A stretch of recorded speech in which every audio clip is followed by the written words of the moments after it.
ఢిల్లీలో తెలుగు రాష్ట్రాల సీఎంల భేటీపై ఉత్కంఠ నెలకొంది.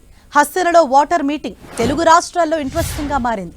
గోదావరి బనకచెర్ల ప్రాజెక్టు విషయమై తెలుగు రాష్ట్రాల ముఖ్యమంత్రులు, కేంద్ర జలశక్తి శాఖ మంత్రి సిఆర్ పాటిల్తో ఇవాళ సమావేశం కానున్నారు. ఢిల్లీలోని జలశక్తి శాఖ ప్రధాన కార్యాలయం శ్రమశక్తి భవన్లో మధ్యాహ్నం 2:30 గంటలకు ఈ సమావేశం జరగనుంది. ఇప్పటికే తెలుగు రాష్ట్రాల ముఖ్యమంత్రులు చంద్రబాబు, రేవంత్ రెడ్డి ఢిల్లీకి చేరుకున్నారు. ఈ సమావేశంలో బనకచెర్లపై చర్చించాలని ఏపీ ప్రభుత్వం సింగిల్ ఎజెండా ఇచ్చింది. ఇదిలా ఉండగా బనకచెర్లపై చర్చకు నో అంది తెలంగాణ సర్కార్. ఈ విషయంలో తెలంగాణ ప్రభుత్వం కేంద్రానికి లేఖ రాసింది. ఇవాళ జరిగే సమావేశంలో బనకచెర్లపై ఎలాంటి చర్చ అవసరం లేదని తెలంగాణ సర్కార్ తేల్చి చెప్పింది. కృష్ణానదిపై పెండింగ్ ప్రాజెక్టులకు అనుమతులను ఎజెండాగా ప్రతిపాదించింది. దిండి, పాలమూరు ప్రాజెక్టులకు జాతీయ హోదా, ఇచ్చంపల్లి ప్రాజెక్టును కేంద్రమే చేపట్టాలని, తుమ్మిడిహెట్టి వద్ద ప్రాణహిత ప్రాజెక్టుకు 80 టీఎంసీలు కేటాయించాలని ప్రస్తావించింది. 200 టీఎంసీల వరద జలాల వినియోగానికి కొత్త ప్రాజెక్టు నిర్మించాలని తెలంగాణ ప్రతిపాదించింది. బనకచెర్లకు ఎలాంటి అనుమతులు లేవని, చట్టాలు, ట్రిబ్యునల్ తీర్పుల ఉల్లంఘన జరుగుతోందని లేఖలో ప్రస్తావించింది. గోదావరి బనకచెర్ల లింక్ ప్రాజెక్టుపై చర్చించడం అనుచితమని తెలిపింది. ఇలాంటి చర్యలతో కేంద్ర ప్రభుత్వ నియంత్రణ సంస్థలపై నమ్మకం పోతుందని తెలిపింది.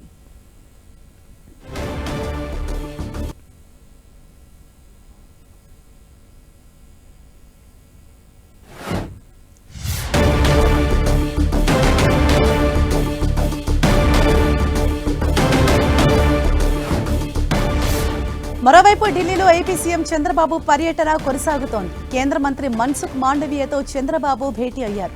పలు అంశాలపై కేంద్ర మంత్రితో చంద్రబాబు చర్చించారు. అమరావతిలో బ్యాడ్మింటన్ శిక్షణా కేంద్రం ఏర్పాటు చేయాలని కేంద్ర మంత్రికి విజ్ఞప్తి చేశారు చంద్రబాబు.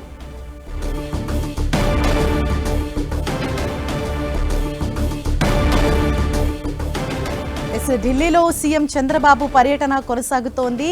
ఇవాళ కేంద్ర మంత్రి మన్సుఖ్ మాండవీయతో చంద్రబాబు భేటీ అయ్యారు. మరోవైపు ఇవాళ మధ్యాహ్నం 2:30 గంటలకు ఇటు అపెక్స్ కౌన్సిల్ సమావేశం ముందు సీఎం చంద్రబాబు హాజరు కాబోతున్నారు. ప్రధానంగా బనకచెర్ల ప్రాజెక్టు విషయంపై కేంద్రంతో చర్చించేందుకు ఆయన అయితే ఇవాళ అటెండ్ అవుతున్నారు.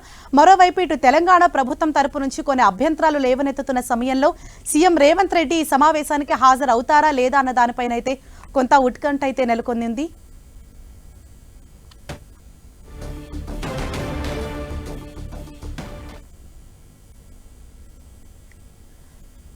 ఇదే విషయంపై మరింత సమాచారాన్ని మా ప్రతినిధి గోపి మనకు అందిస్తారు.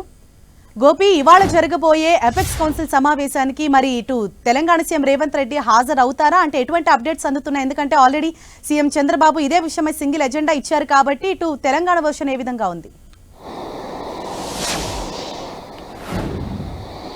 హరీష, ఏదైతే తెలంగాణ రాష్ట్రం ఏర్పడిన నీళ్లు, నిధులు, నియామకాలే లక్ష్యంగా ప్రస్తుతం తెలంగాణ ప్రభుత్వం అడుగులు వేస్తుందని చెప్పొచ్చు. ఏదైతే గోదావరి నది పైన పోలవరం బనకచెర్లకు సంబంధించిన అభ్యంతరాలను గతంలో కూడా కేంద్ర ప్రభుత్వానికి తెలంగాణ ప్రభుత్వం అనేక సార్లు కూడా విజ్ఞప్తులు ఇవ్వడం జరిగింది. దాంట్లో భాగంగానే కేంద్ర ప్రభుత్వం ఒక అడుగు ముందుకు వేసి రెండు రాష్ట్రాల మధ్యలో ఉన్న వివాదాన్ని పరిష్కరించే దిశగా ఈరోజు మధ్యాహ్నం 2:30 ఇరు రాష్ట్ర సీఎంలు, అదేవిధంగా ఇరు రాష్ట్రాల ఇరిగేషన్ మినిస్టర్లు, అధికారులు కూడా ఈ యొక్క సమావేశానికి హాజరు కానున్నారు. ప్రధానంగా ఆంధ్రప్రదేశ్ ఈ యొక్క పోలవరం బనకచెర్ల పైన తెలంగాణ అభ్యంతరాలను మాత్రమే వినేందుకు ఈ యొక్క ఈ కౌన్సిల్లో ప్రతిపాదనలు పెట్టడం జరిగింది. అయితే తెలంగాణ ప్రభుత్వం గత కొద్ది రోజులుగా కూడా ఏదైతే విభజన సమయంలో జరిగిన హామీలకు సంబంధించి కావచ్చు, కృష్ణా గోదావరి నదీ జలాల వాటాకు సంబంధించి కూడా అనేక సార్లు కూడా కేంద్ర ప్రభుత్వానికి విజ్ఞప్తి చేస్తూ వస్తున్నప్పటికీ కేంద్ర ప్రభుత్వం కొంత ఆలస్యం చేస్తున్న నేపథ్యంలో వీటన్నిటిని పరిష్కరించే దిశగానే ఈ యొక్క మీటింగ్ ఉండాలనేది కూడా తెలంగాణ ప్రభుత్వం ఆశిస్తుంది. దానికి సంబంధించి కూడా ఒక లేఖ కూడా రాయడం జరిగింది. అయితే తెలంగాణ ప్రయోజనాలను కాలరాస్తూ ఈ యొక్క ఆంధ్రప్రదేశ్ ప్రభుత్వం నిర్మిస్తున్న బనకచెర్ల గోదావరి నదీ జలాల దారి మళ్లింపుకు సంబంధించి కూడా ఇటు ఆంధ్రప్రదేశ్ మాత్రం సముద్రంలో కలిసే నీటినే వాడుకుంటున్నామని చెప్తున్నప్పటికీ తెలంగాణ ప్రభుత్వం ప్రధానంగా ఛత్తీస్గఢ్, మధ్యప్రదేశ్ రాష్ట్రాల నుంచి వస్తున్న నీరు ఆయా రాష్ట్రాల్లో ప్రాజెక్టులు పూర్తి కాని నేపథ్యంలో రానున్న రోజుల్లో ఒకవేళ ఛత్తీస్గఢ్లో, మధ్యప్రదేశ్లో రాష్ట్రాలపైన ఏదైతే పూర్తి స్థాయిలో ప్రాజెక్టుల నిర్మాణం పూర్తయితే గనక తెలంగాణకే వాటా పూర్తి స్థాయిలో దక్కకుండా పోతుంది. కాబట్టి బనకచెర్ల ప్రాజెక్టు పైన మరొకసారి పునరాలోచన చేయాలంటూ కూడా ఆంధ్రప్రదేశ్కి విజ్ఞప్తి చేయనుంది. అయితే ఈ రోజు మీటింగ్ లో ఈ రెండు అంశాలతో పాటు తెలంగాణ అనేక అంశాలను కూడా కేంద్ర ప్రభుత్వం ముందుకు తీసుకొచ్చేందుకు సన్నాహాలు చేస్తుందని చెప్పుకోవచ్చు. ఎందుకంటే పోలవరంకి సంబంధించిన అంశాన్ని ఆంధ్రప్రదేశ్ ప్రధానంగా తీసుకొస్తున్న నేపథ్యంలో ఇటు రంగారెడ్డి